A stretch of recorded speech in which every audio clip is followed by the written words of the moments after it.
Watching you stand there, Bob, reminded me of the first International Congress in Bellevue, Stratford. We had a meeting of the whole about Wednesday or Thursday and decide whether this thing should be carried on again. Everybody wanted to, of course. And how are we going to go about it, how are we going to organize it? The British professor from Northwestern got up and said, I move we have a second conference in Paris, France in 1960. This was met by uniform applause, drowning out all objections, and so the French had the conference for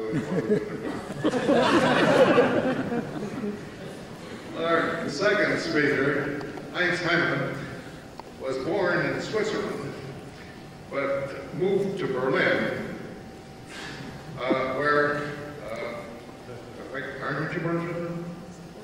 I was born in Berlin and moved to Switzerland. Oh, I got to think it back. Well, anyway.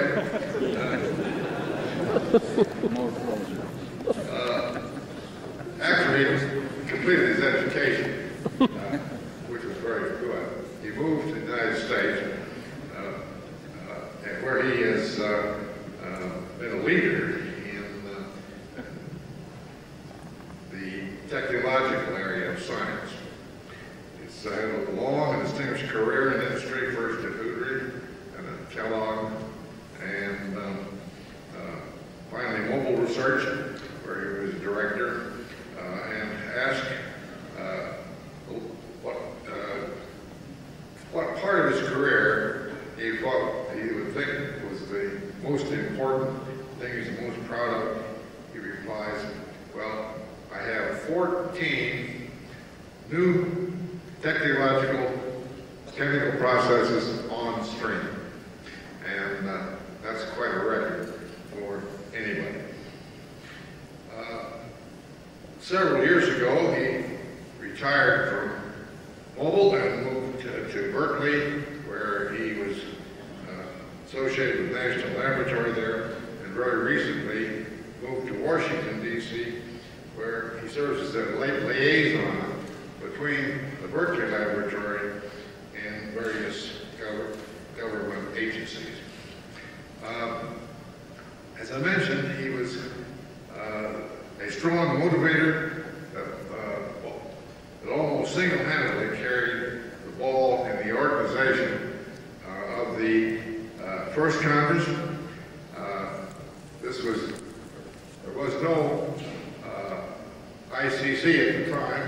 This was a function strictly a function arranged by the Philadelphia Catalysis Club, who had talked it over among themselves, Bert Farkas, Heinz in particular, and they got Eugene Udry's support, and by golly, they put this thing together, and it was a huge success. Some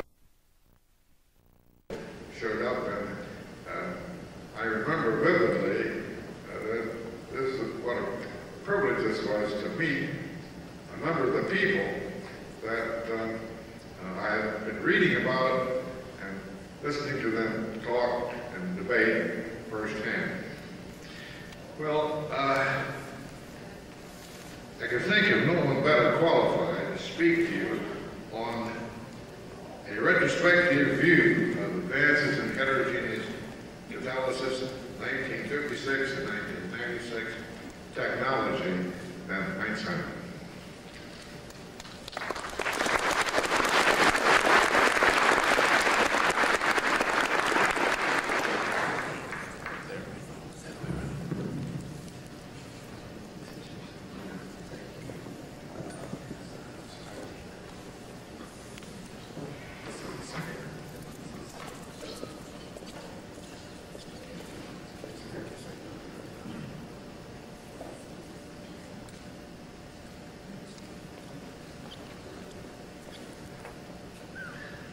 Thank you, Keith.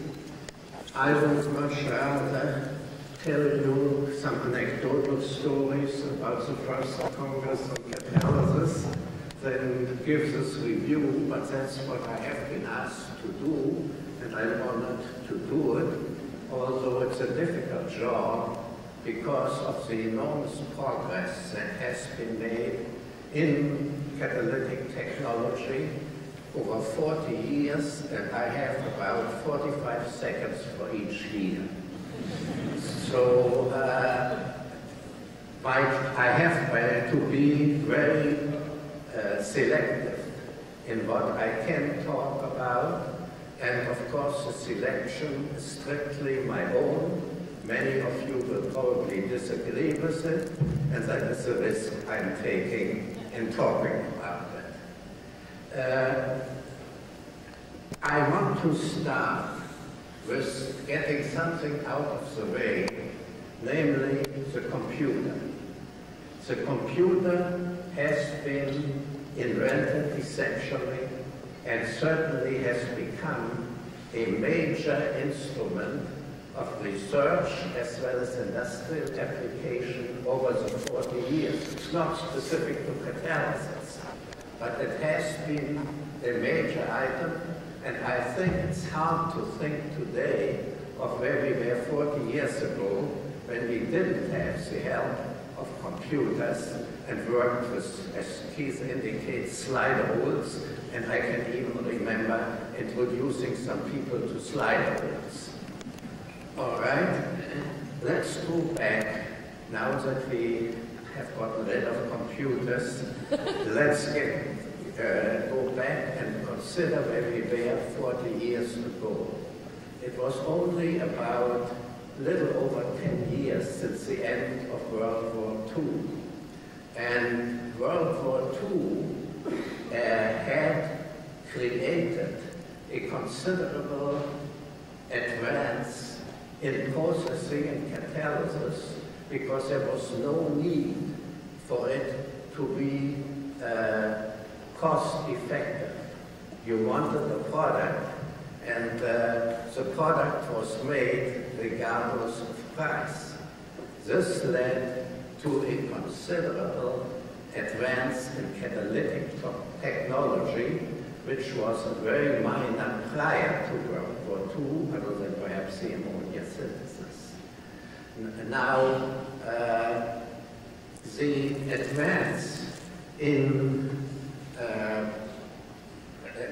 I want to go through a few areas that I think have been very important in the 40 years, and I'm not taking them necessarily in chronological order. They have been very important in opening up new fields, and I will discuss some of those later on. The invention of catalytic converters and the whole area of environmental control has opened up an enormous field of catalytic technology. The development of zeolites, which Bob mentioned a few minutes ago, had an enormous effect on catalytic technology, both in the petroleum and petrochemical industries, and then in many other industrial areas. Yes. Polymerization.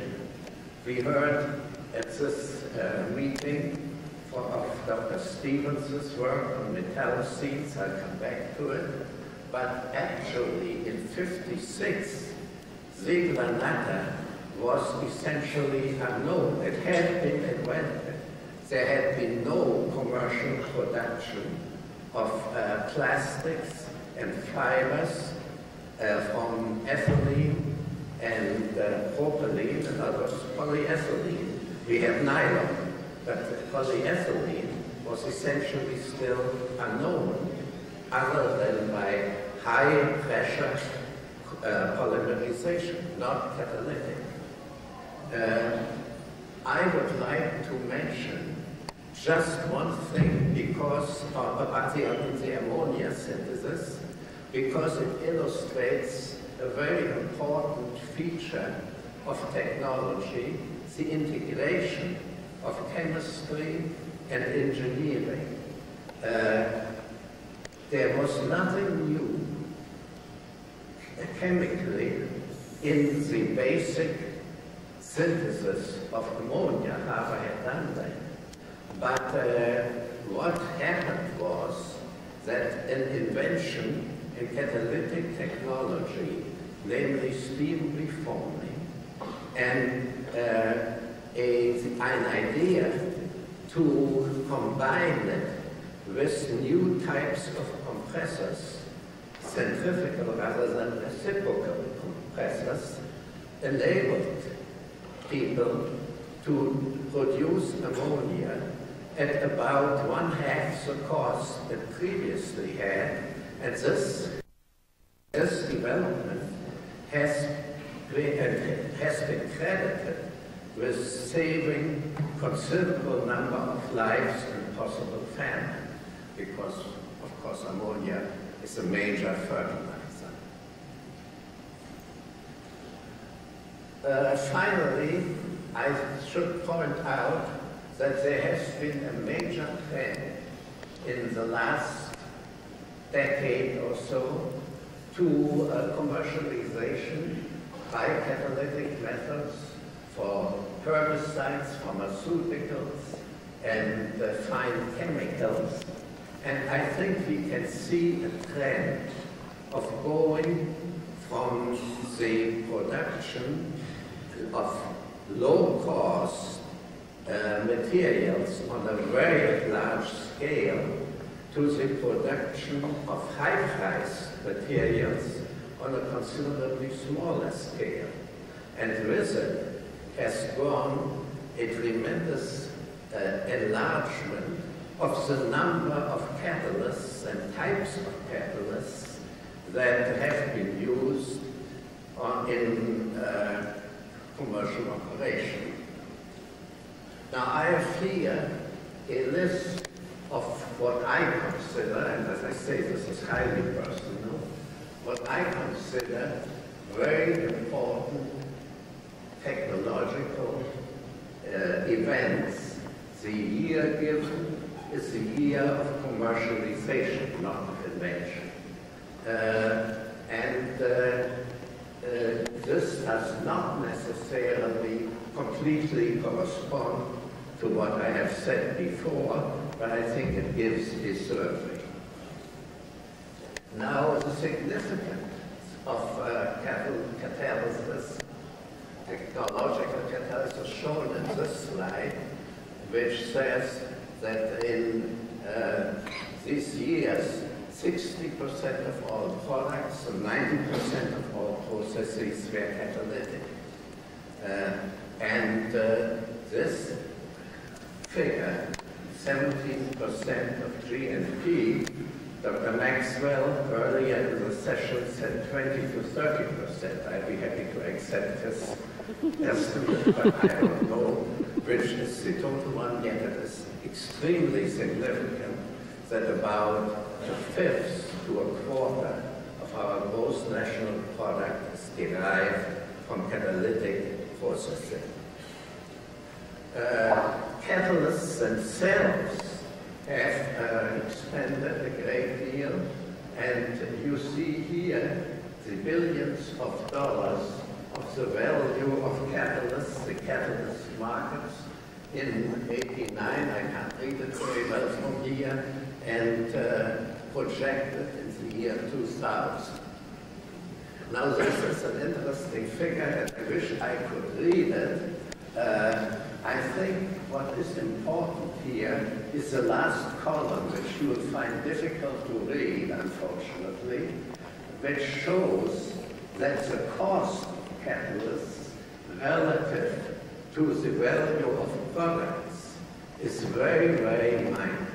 It is much less than 1%, and that explains, of course, why we could have expensive catalysts. And I can tell you a story of how I almost lost the job because I wanted to make a platinum and alumina catalyst.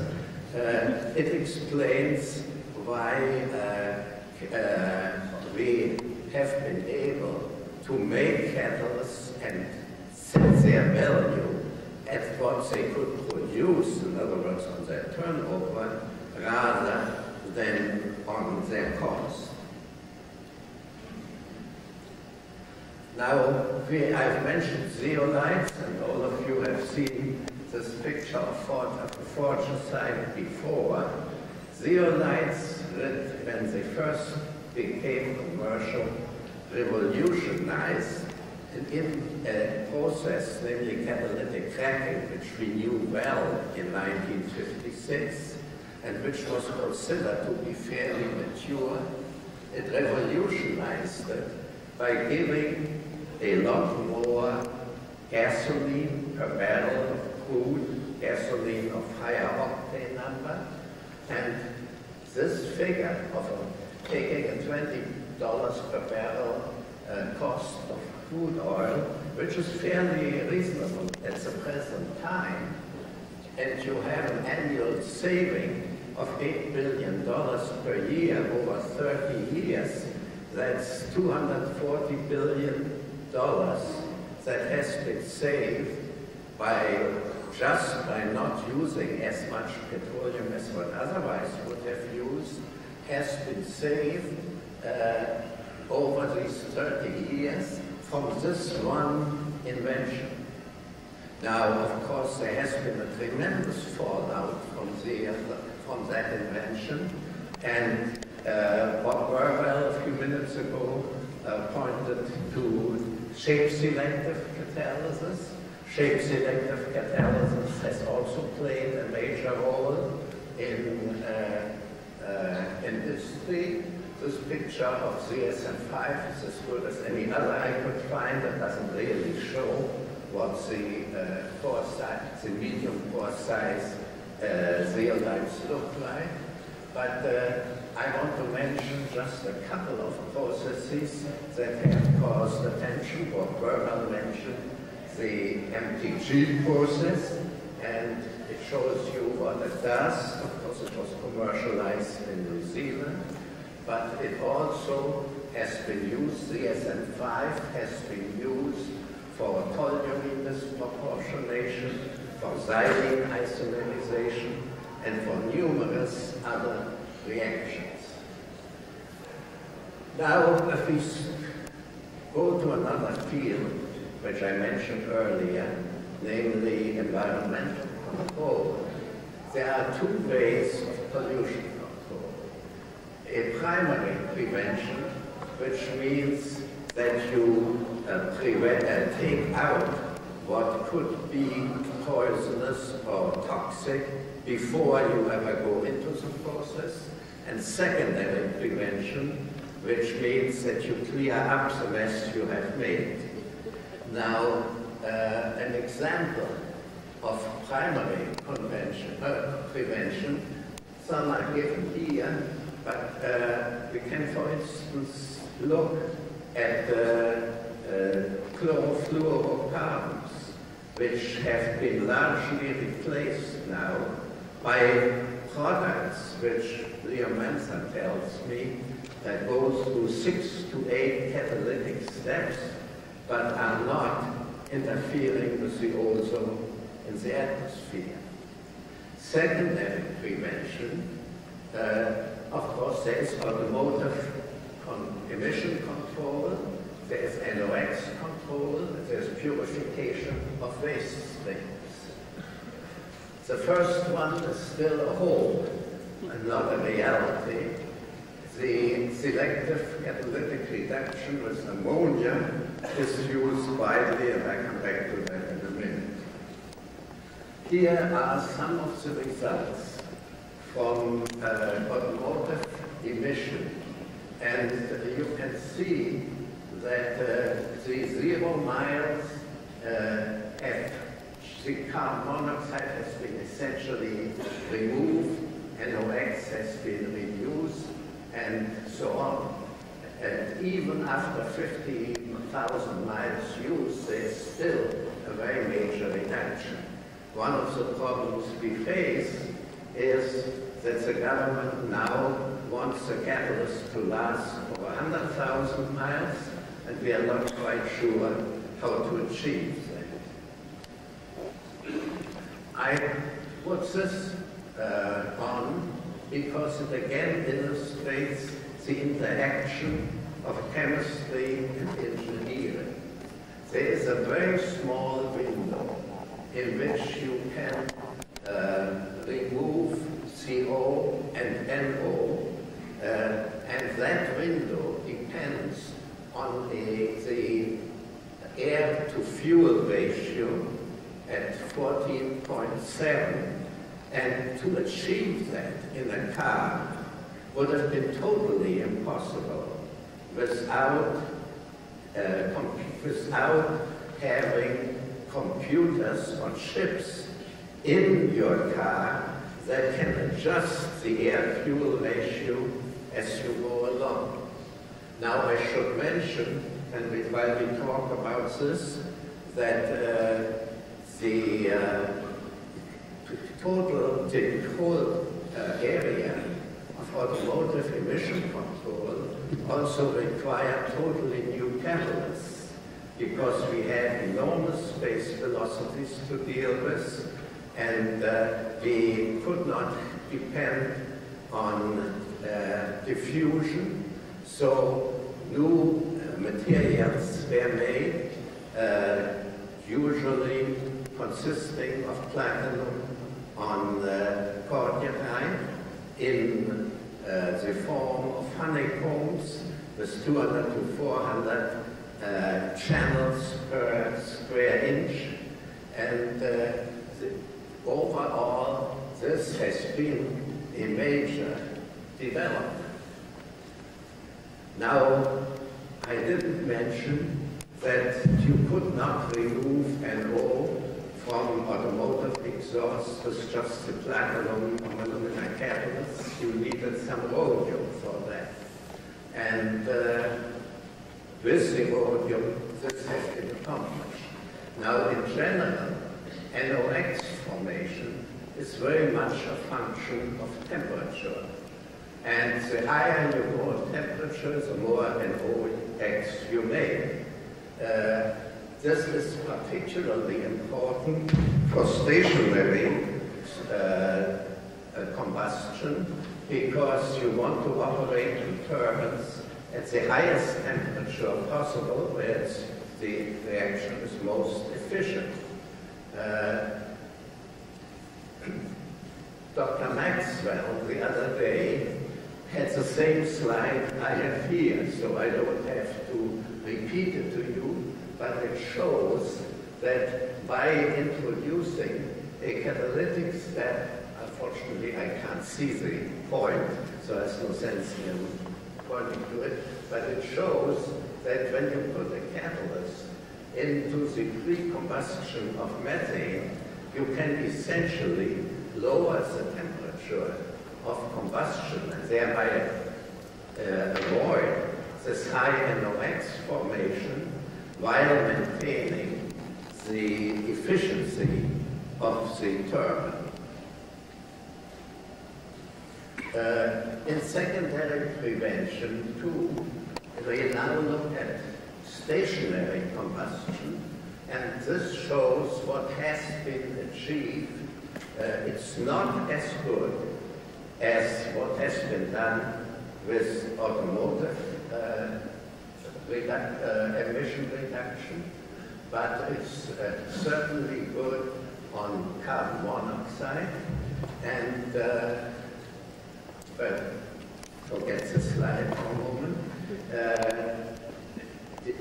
Mostly this control of stationary combustion has been achieved by the ammonia NO reaction. I put this slide on just to show, and it's too complicated to explain, how we use, when we go to polymerization, how we use high pressure polymerization prior to Ziegler Natter. Now here I have a picture that I'm surprised Dr. Stevens didn't use, of a metallocene catalyst. I got it from Dow. I don't know why he didn't use it. I think it's a very nice picture, at least nice to look at.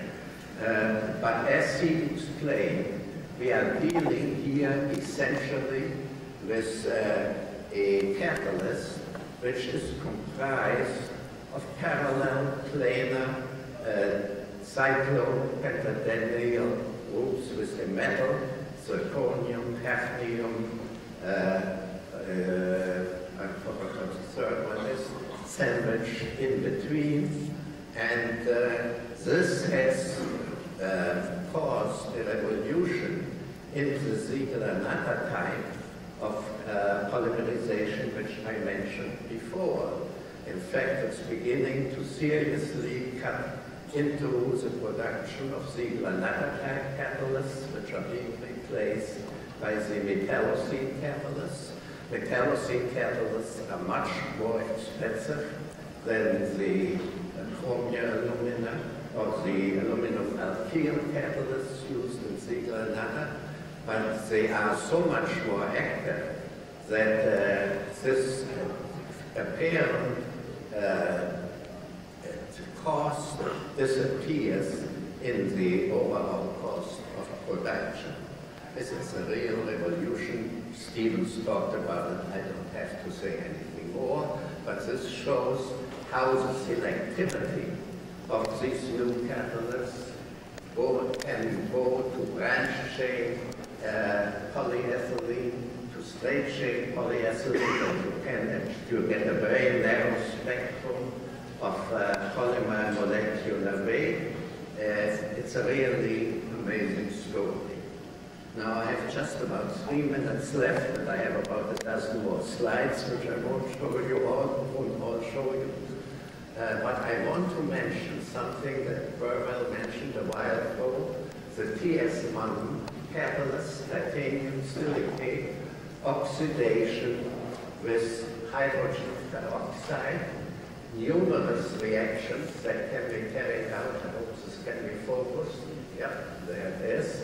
And this is just beginning to be commercial, but I believe it will, if we go to the next Congress and somebody talks about what has happened in 4 years, this will be a major item in it. More mundane hydrodesulfurization, well known in '56, but it has gone from gas phase desulfurization, hydrodesulfurization, to liquid phase. Sulfur poisoning has been totally eliminated. It is a major product in petroleum, a major process in the petroleum industry today. This is a new invention, the Wacker process that was introduced in the 50s, and you raised right from there. Amoxidation is a new process that has been developed in this period. And now I come to the last item I wanted to discuss, namely the use of catalysis in fine chemicals, in the pharmaceutical industry, in the agribusiness. And here is the market for chiral catalysts, enantioselective catalysts. Somebody mentioned the other day to me, and I think it's worth repeating, that when we talk of optical properties of catalysts, all the natural materials seem to be of the alkyl, but somebody said God must have been left-handed when he created them. Now, chiral catalysts are becoming a major item of commerce, and of course what has happened too is there are now so many processes for fine chemicals, each of them requiring a slightly different catalyst from any other. There have been, I think, in 1 year, 14 new catalysts for making specific new chemicals. And this, to me, indicates again how the field has changed and how one has gone from large-scale processes to smaller-scale processes with higher product value. I could show, I have a few slides I'm not going to show you on what chiral reactions can do, but I would like to close here by saying that, in my opinion, catalysis, it has been said that catalysis is a mature art. I think that's nonsense. What has happened is that catalysis has developed into many new fields. It has become perhaps more mature in a given field. But as new fields have opened up, the number of catalysts used, the number of processes has grown almost exponentially. And I see no reason in the world why this trend will not continue. Thank you very much.